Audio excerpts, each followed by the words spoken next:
Global Radio is the home of Charles Adler, who has his Charles Adler Tonight program, and he's joining us as part of our pre-election coverage. Charles, so good that you could be here. Can you give us your sense of who benefits most from a 40-day campaign, shorter than the one 4 years ago? Who has, in your view, the advantage going into this? The advantage when it's a short campaign is the incumbent. So in this case, it's Justin Trudeau's Liberals. The fact that they wanted to get it almost as close as possible to the 5 weeks, which is the minimum, which would have been this coming Sunday, shows you that there's a little bit of a trepidation in the Trudeau camp. Donna, in the segment that you just did, what was most fascinating to me was the Conservative strategist, because right out of the gate, he was talking about obstruction of justice. You naturally did your job and corrected him in saying that they weren't doing an obstruction. The RCMP wasn't doing an obstruction of justice investigation. They were poking around to see if there ought to be one. But I think that that's what the Conservative Party will be talking about on both social media and conventional media, planting the seed that the Trudeau government is corrupt. And I think corruption is a word that plays very well in the Conservative camp, certainly with the Conservative base. And, you know, the wounds that the Liberal Party have suffered in the last 4 years have been largely self-inflicted. The SNC saga, chief among them, that the opposition only had to sit back and watch it unfold. Look, you know, the opposition is blessed with a woman who's not a member of the opposition, Jody Wilson-Raybould. She's out there. The media constantly wants to interview her. She's got a lot of credibility. She had a lot of credibility at that committee hearing. Most Canadians got to see either the entire testimony that she offered or sound bites of it. They're still very available, and they get downloaded a lot on YouTube.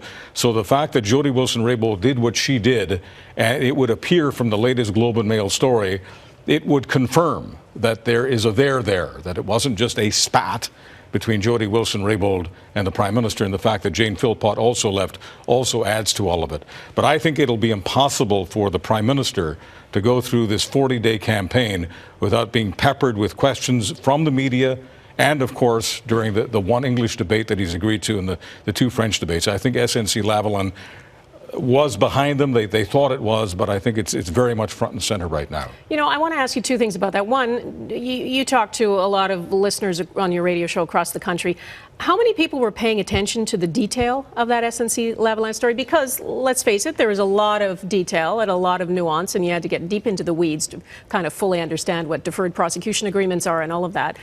And secondly, how many people have already made up their minds? You know, there are a lot of Liberals who say, well, people have made up their minds already. We don't really need to convince anybody else because people have decided.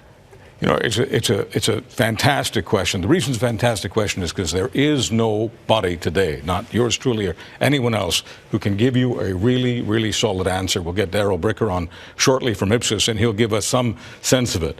But the idea that we know what's on people's minds, that they've made up their minds, that's why elections are so fascinating. That's why this is the Grey Cup of politics.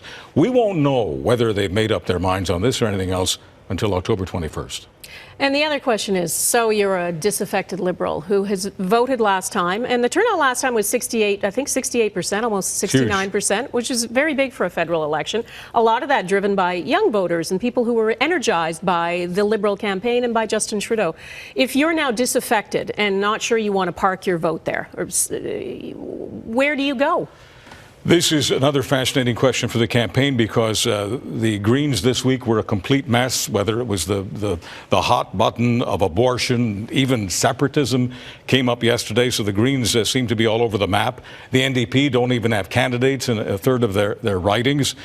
And so you've got nowhere for them to go safely. Nowhere a progressive voter disaffected with the Liberals can go and feel really, really safe that the Greens or the NDP have any kind of shot at power. And when you're a voter, generally you want your vote to count. Voting for parties that are not likely to be part of the power play aren't terribly interesting, unless people do start to believe, and we'll find out in the coming weeks, whether or not there's a good chance of a minority government. If there's a good chance of a minority government, yeah, you'll see some progressive voters disaffected with the Liberals go to either the Greens or the NDP. At the moment, I'd say the Greens have the best shot at picking up voters, and one reason for that is Elizabeth May.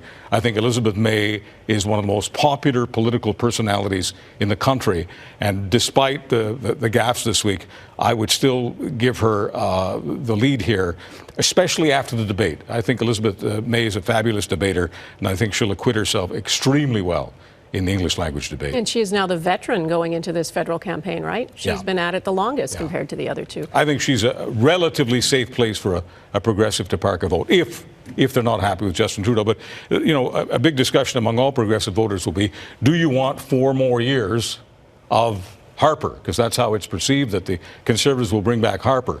Well, those progressive voters who wanted to throw Harper the heck out, that's going to be a very important question for them. And they will, if they're not happy with Trudeau, many of them will hold their nose and say, vote for Trudeau anyway, vote for the Liberals, because they don't want the Conservatives to come back. You know, there are a lot of people who think maybe a minority government's not a bad thing for this country, right? The average Canadian, I don't care whether it's west, east, or middle, likes the idea of limiting power. And they believe that whether they're Conservatives who are running the show or Liberals, that they perform better, they're more accountable to the public when the gun is literally to their heads every day in a minority situation.